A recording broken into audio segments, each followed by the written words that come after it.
नमस्कार बच्चों, बीसीए वाले के इस क्रैश कोर्स सेशन में आपका स्वागत है। और ये है क्रैश कोर्स सेशन का डे 10।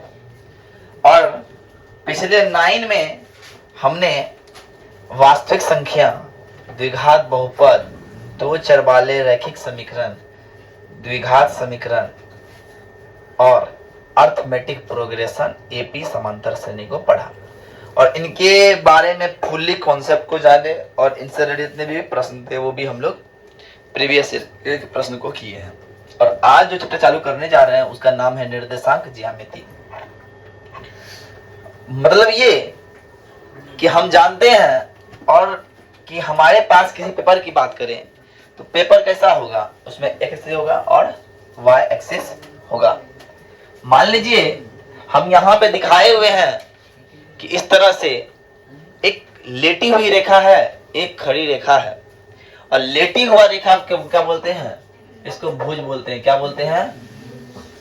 एक्स अक्ष को, इसको एक्स अक्ष बोलेंगे या फिर भुज बोलेंगे, और इसको वाई अक्ष बोलेंगे या फिर कोटि कहेंगे। पहले भुज ओकरा बाद कूट, पहले भुज ओकरा बाद कूट, है ना। पहले मम्मी मूंग का दाल को भूजी, ओकरा बाद कूट के तब दाल बनाए थे जी।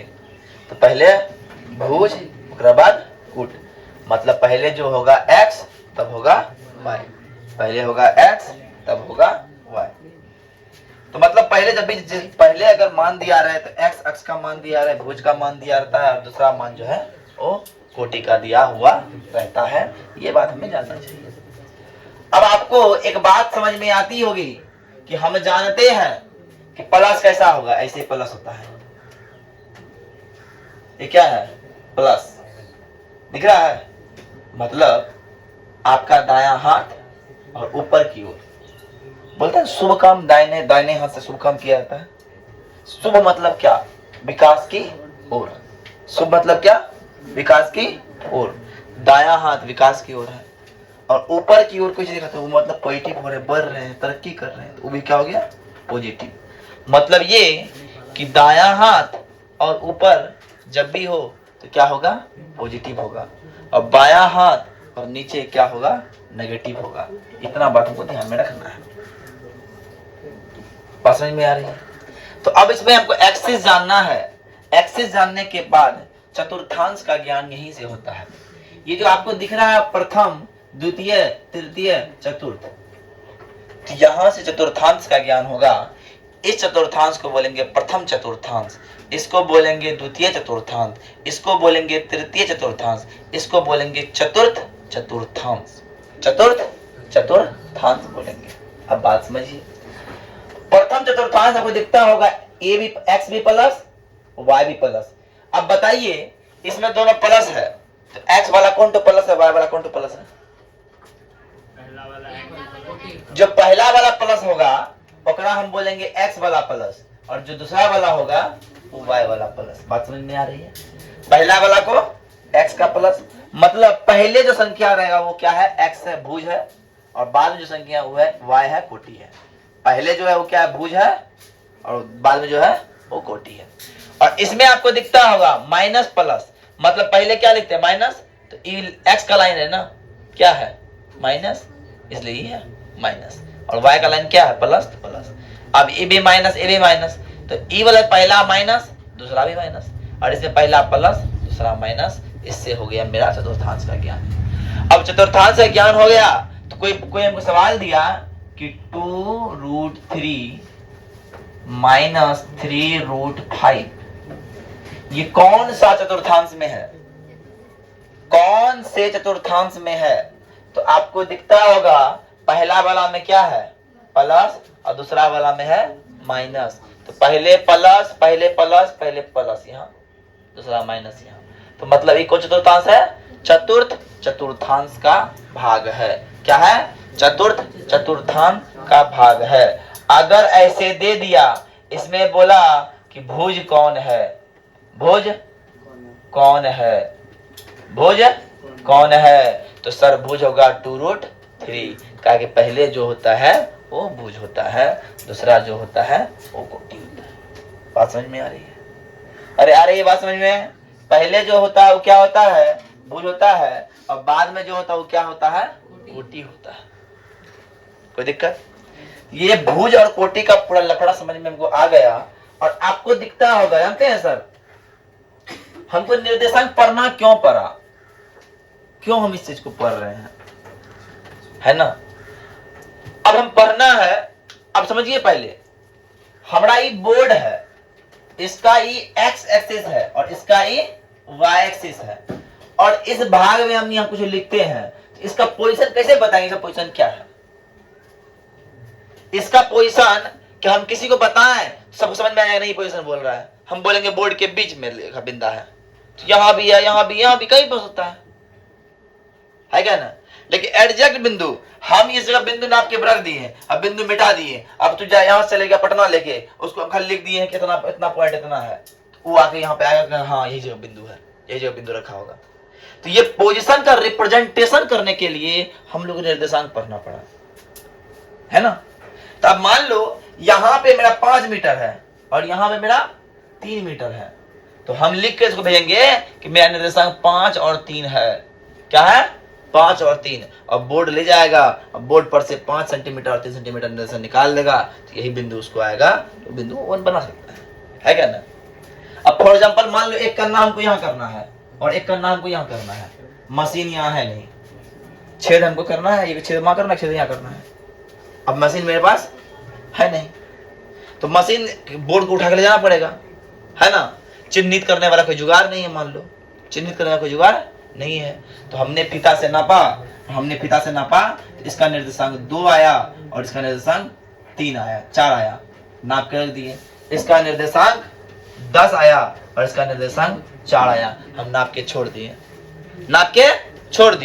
तो यहां से बोर्ड को ले गए, वहां फीता पे निर्देशांक जो दिए तो उसकी सहायता से नाप के हम देखें वही पॉइंट पे छेद करके आ गए, और यहाँ हमको जहाँ फंसाना था फंस गया, है ना? इसीलिए निर्देशांक की आवश्यकता हमें आम जीवन में पड़ी थी। बात समझ में आ रही है? तो सर निर्देशांक की जब आवश्यकता पड़ी तो दूरियों निकालना होगा। अगर एक बिंदु यहां दे दे, एक बिंदु यहां दे दे, तो दूरी क्या होगा? इसी के लिए आया दूरी सूत्र, इसी के लिए आया दूरी सूत्र। दूरी सूत्र क्या है? दूरी सूत्र देखिए, एक ये y एक्सिस है, एक एक्सिस है, और इस पॉइंट का नाम है x1 y1, इस पॉइंट का नाम है x2 y2, इसके बीच की दूरी क्या होगा? x2 घटा x1 का होल स्क्वायर प्लस y2 घटा y1 का होल स्क्वायर का अंडर रूट। ये मेरा दूरी सूत्र है, हमारे जुबान पे है। बात क्लियर? अब हमें कहा गया कि सर एक बिंदु x1 y1, एक बिंदु x2 y2 है, दो बिंदु को हम मिला दिए और उसको हम m1 अनुपात m2 में बांट दिए, m1 अनुपात m2 में बांट दिए। तो जिस पॉइंट पे बांटा गया, इस पॉइंट का नाम क्या होगा? x और y हो जाएगा, होगा कि नहीं होगा? तो सर x y का फॉर्मूला क्या होगा? तो विभाजन सूत्र से x y का फॉर्मूला हो जाएगा, x का फॉर्मूला क्या होगा विभाजन सूत्र में? m1 x2 plus m2 x1 बटे m1 प्लस m2। y का फॉर्मूला क्या हो जाएगा? m1 y2 plus m2 y1 बटे m1 प्लस m2। बात क्लियर? अब तीसरा बात बोला कि विभाजन सूत्र तुमको पता चल गया सर, तो मध्य बिंदु का निर्देशांक क्या होगा? मध्य बिंदु का निर्देशांक क्या होगा? अब जानिए, हमको मध्य में करना है, बांटना है, तो हम इस छोर और इस छोर का पॉइंट को तो भाग देंगे ना।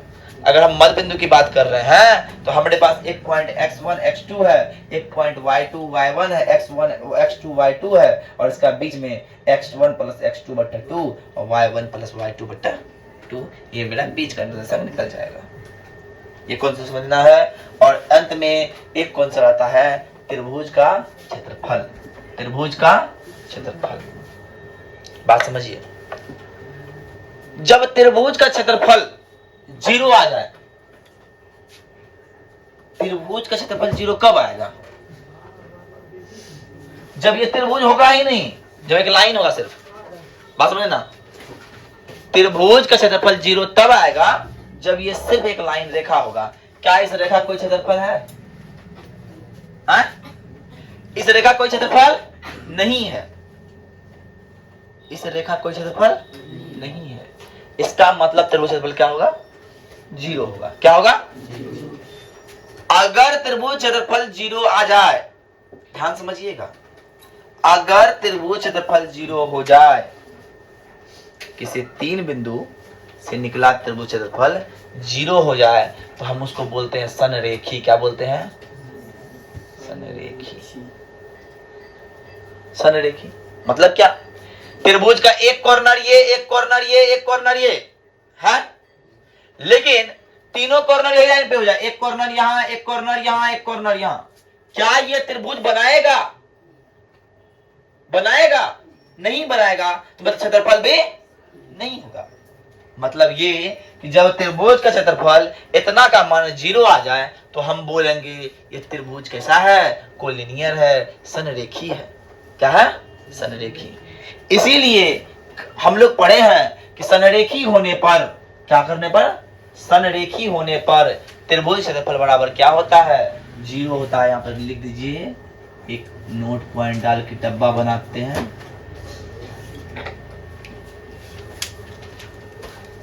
है ना?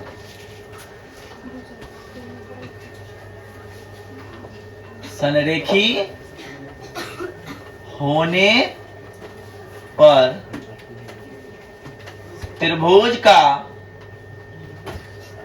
क्षेत्रफल बराबर क्या होगा? शून्य होगा, जीरो होगा। क्या होगा? शून्य होगा, जीरो होगा। क्या होगा? शून्य होगा, जीरो होगा। बात समझ में आई? बात समझ में आ रहा है? तो त्रिभुज क्षेत्रफल अगर जीरो हो जाए तो हम क्या बोलेंगे? हम क्या बोलेंगे? ये क्या है? ये एक संरेखी है। ये क्या है? संरेखी है। ये क्या है? संरेखी है। अब हम इससे रिलेटेड प्रश्न की ओर बढ़ेंगे, और प्रश्न की ओर बढ़ने से पहले एक और शब्द इसमें इस्तेमाल होता है, इसको बोलते हैं समदूरस्थ शब्द। क्या बोलते हैं? समदूरस्थ। ध्यान समझिएगा, समदूरस्थ। इस चैप्टर में एक शब्द और इस्तेमाल किया जाता है, समदूरस्थ शब्द इस्तेमाल किया जाता है। समदूरस्थ होता क्या? समदूरस्थ मतलब क्या समझना पहले। हमारा घर और किसी और का घर है ना, हमारा घर किसी और का घर, उसका घर कहीं और है, मेरा घर यहाँ पे है। अब हम दोनों को मिलने आना है, हम दोनों को मिलना है, तो कहाँ मिलेंगे? जहां से उसका घर का दूरी भी उतना ही हो, मेरा घर का दूरी भी उतना ही हो। मान लो कोई आम का वृक्ष है, उसके नीचे कुआं है ना, या तालाब का किनारा है, वहां पे हम दोनों जाके मिलेंगे, है ना। तो मिलेंगे तो ओकरा दूरी और हमरा दूरी बराबर, एकरा मतलब हम दोनों के बीच के क्या है? दूरी बराबर। ओकरा घर से तालाब का दूरी बराबर, हमरा घर से तालाब का दूरी बराबर, तो हम दोनों कहेंगे हम दोनों क्या है? समदूरस्थ है। क्या है? दूरस्थ। मान लो एक आदमी ए है, ये मान लो ए हम है, और ये मान लो ये बी कोई और है ना, है ना। हम ए है और वो बी है, और हम दोनों यहाँ पे आए हैं मिलने के लिए। ये मान लो तालाब का किनारा सी है ना, तालाब के किनारे बैठेंगे, पत्थर पानी में टप टप मारेंगे, आवाज निकलेगा थोड़ा, है ना, कुछ कुछ बात भी चलेगा, है ना। तो हम यहाँ ए है और वहाँ बी है, और हम दोनों जहाँ पे आ रहे हैं तालाब के पास, ई भी आ रही है और हम भी आ रहे हैं, और दोनों के बीच की दूरी क्या है? बराबर है। एकरा मतलब हम बोलेंगे कि ए सी बराबर बी सी। बोलेंगे नहीं बोलेंगे? क्या तोरा घर से हम तालाब ए सी और हमारा घर से दूरी तालाब का बी सी, तो तुम और हम बराबर दूरी पे जब आएंगे तो हम दोनों क्या हो जाएंगे? समदूरस्थ हो जाएंगे। क्या हो जाएंगे? समदूरस्थ। और समदूरस्थ हो जाएंगे तो दूरी तो होगा, एक दूरी तोरा पास, एक दूरी हमरा पास, पर दोनों की दूरी बराबर। तुम भी आए घर से तालाब के पास, हम भी आए घर से तालाब के पास, हमारा भी दूरी हुआ, तुम्हारा भी दूरी हुआ, दोनों का दूरी क्या होगा? बराबर होगा। इसका मतलब दूरी सूत्र लगेगा वहां पे भी, और ओकरा दूरी में क्या हो जाएगा? बराबर करके जो निकालेंगे वही कहलाएगा समदूरस्थ। बोलो बात समझ में आई? है ना? तो बात पक्का समझ में आई होगी। सर जी तालाब का किनारा वाला बात बताए थे, समदूरस्थ क्या होता है ना।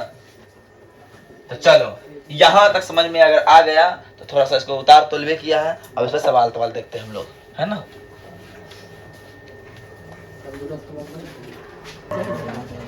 चलिए पहला सवाल की ओर बढ़िए। ये सारे ऑब्जेक्टिव प्रश्न हैं। पहला सवाल क्या है, ये कौन सा चतुर्थांश का भाग होगा बताओ। प्लस और माइनस है क्या ना। इसमें पहला क्या प्लस, दूसरा माइनस, प्लस माइनस चौथा में आता है। लिख देंगे चतुर्थांश।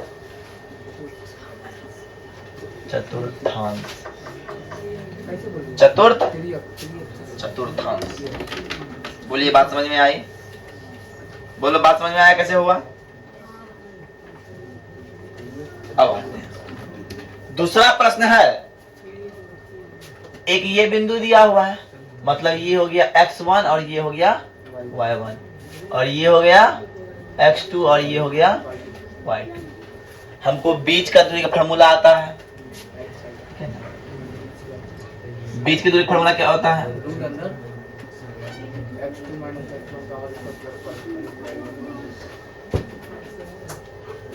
x2 घटा x1 प्लस y2 घटा y1 का।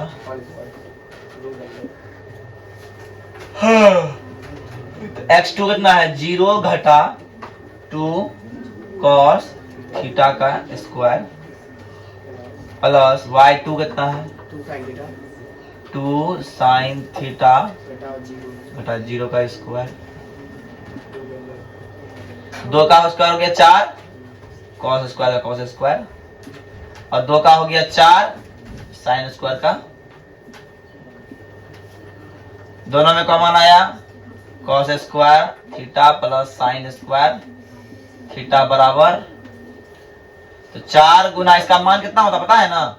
1 होता है, तो √4 और √4 का मान 2। कितना हो गया?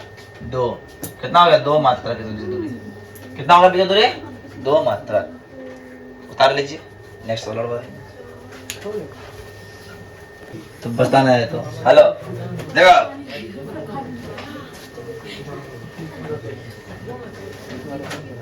ये हो गया x1, ये हो गया y1, ये हो गया x2, ये हो गया y2। तो दूरी फॉर्मूला क्या होगा? फिर देखो 3 नंबर का दूरी सूत्र।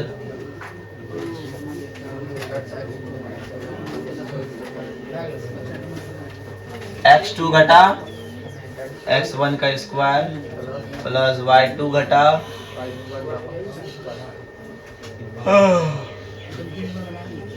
-5 घटा 7 प्लस 1 माइनस -4 -12 का स्क्वायर 5 का स्क्वायर 12 44 से 25 25 169 बराबर 13 मात्रक। 13 मात्रक। देखिए अब नेक्स्ट वाला,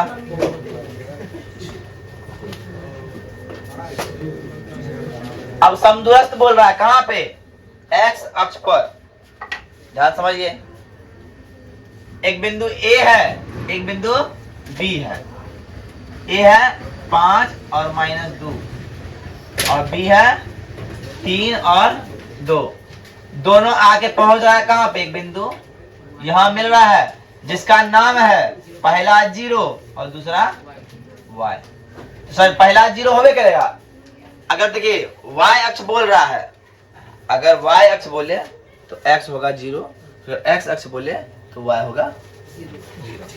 ये क्या बोला है? y अक्ष, इसलिए x 0, y का मान निकालना होगा। समदूरस्थ बोला ई दूरी बराबर ई दूरी, मतलब ई हो गया x1, ई हो गया y1, ई हो गया x2, ई हो गया y2, ई हो गया x1, ई हो गया y1। तो मतलब ये दूरी इतना बड़ा बराबर तो क्या हो जाएगा? इसको मान लो a, इसको मान लो b, इसको मान लो c, तो क्या हो जाएगा? x2 घटा x1 का स्क्वायर प्लस y2 घटा y1 का स्क्वायर बराबर x1 x2 घटा x1 का स्क्वायर जोड़ y2 घटा y1 का स्क्वायर। तुम लोग मन में आ रहा सर इसमें अंडर रूट काहे नहीं दिए, अंडर रूट काहे नहीं दिए, दोनों को अंडर रूट दें तो क्या खत्म हो ही जाएगा ना, इसीलिए x2 कितना है 0 घटा 5 का स्क्वायर जोड़ y घटा घटा 2 का स्क्वायर बराबर x2 कितना है 0 घटा -3 का स्क्वायर है ना प्लस y घटा 2 का स्क्वायर।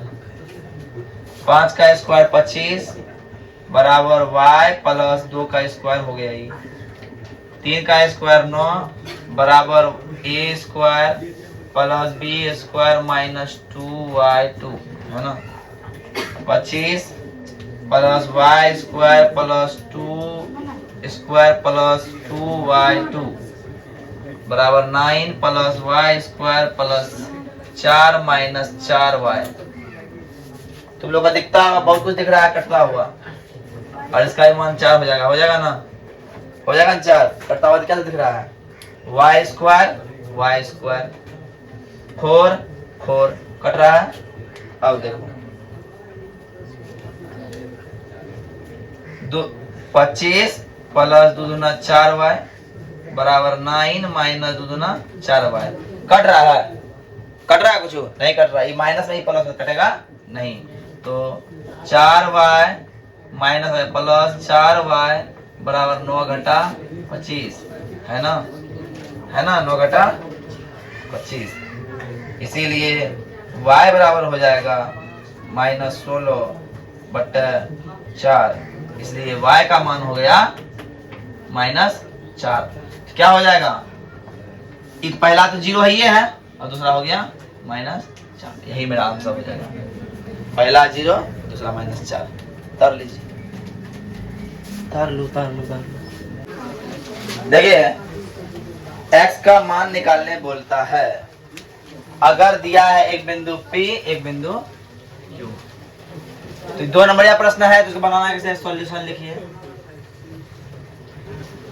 P दिया है x, 4, इसलिए x1 बराबर x, y1 बराबर 4। Q दिया हुआ है 9, 10, x2 बराबर 9, y2 बराबर 10। ध्यान समझिए। अब बोला है जिसके बीच की दूरी, मतलब बीच की दूरी निकालना होगा, दूरी सूत्र, तो दूरी सूत्र बराबर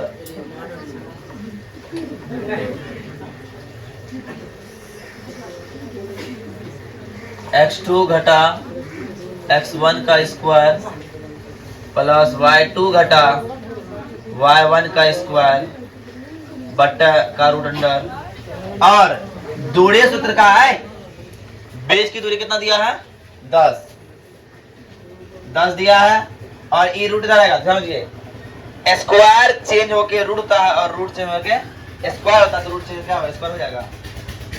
x2 कितना है 9 घटा x का स्क्वायर प्लस 10 घटा 4 का स्क्वायर, 10 का स्क्वायर 100 हो गया, a square plus b square minus 9 दूना 18x 6 का 36,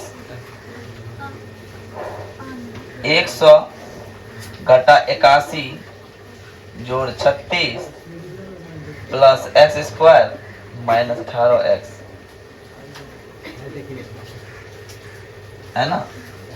अब जोड़िए 100 बराबर 8 7 8 3 11,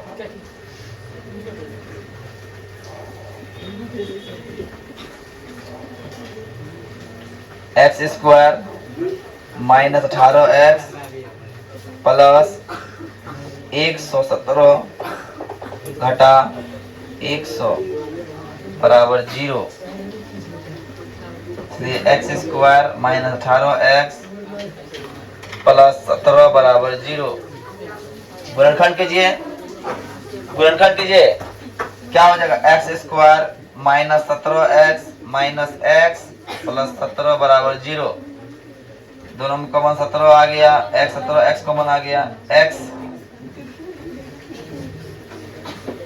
कॉमन आ गया, x माइनस 17 दोनों में कॉमन 1 आ गया तो x माइनस 17 बराबर 0। x minus 17 x plus 1। ध्यान समझिए, x का मान कितना आ गया? x का मान माइनस 17 और 1 आ गया।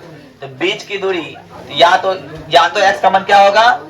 17 होगा या तो 1 होगा। बताइए फटाफट। देखो ये सवाल में क्या बोल रहा है, दो बिंदु दिया हुआ है। मान लो एक बिंदु दिया हुआ है -3 और 10 और दूसरा बिंदु दिया हुआ है 6 और -8। कोई बिंदु है मान लो या P पे है और इसका मान है कितना? -1 और 6। इसको M1 और M2 अनुपात में विभाजित करता है। तो बताइए कैसे विभाजित कर रहा है ना? तो M1 M2 का मान निकालने किस अनुपात में विभाजित कर रहा है तो वो ज्ञात करना है। पहला बात x1 बराबर 3, y1 बराबर 10, x2 बराबर 6, y2 बराबर 8। ध्यान समझिएगा, यहाँ पे M1 M2 की बात कर रहा है, अनुपात की बात कर रहा है। जब भी अनुपात की बात करे तो विभाजन सूत्र लाएंगे। कौन सा लाएंगे? विभाजन सूत्र। तो विभाजन सूत्र से पहला x और y का मान भी दिया हुआ है -1 और 6। विभाजन सूत्र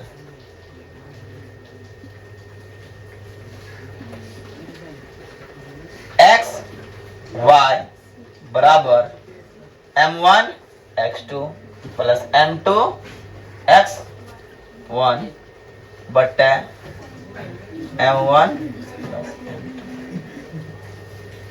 M1 y2 plus M2 y1 बटे M1। यहां समझिए बात, x के बराबर ये होगा, x के बराबर ये वाला फॉर्मूला और y के बराबर ये वाला फॉर्मूला। समझ में आ रही है? यह समझिए, x है तो x बराबर आप फॉर्मूला लीजिए। x से x बराबर M1 x2 plus M2 x1 बटे M1 प्लस M2। x का मान कितना है? -1। M1 का मान पता नहीं, x2 का मान कितना है? 6, M2 का मान पता नहीं, x का मान -M1 प्लस M2। गुना को नहीं गुना कीजिए, क्या हो जाएगा? -M1 minus M2, 6M1 minus 3M2 होगा। ध्यान समझिए, -M1 minus 6M2 M1 minus 3M2 plus M2 minus 7M1 है ना, माइनस घटेगा तो -2M2 हो जाएगा। माइनस प्लस क्या हो गया? M1 बटे M2 बराबर 2/7। इसीलिए M1 अनुपात M2 बराबर 2/7। यही मेरा हो गया आंसर। ध्यान समझिए। अब आप लोग इसका खाली से किए, किए। जब एक के दूसरा मान निकल रहा दूसरा क्या कर ले जाए, है ना, इसलिए दूसरा का नहीं करेंगे। ठीक है ना। एक सवाल और भी है।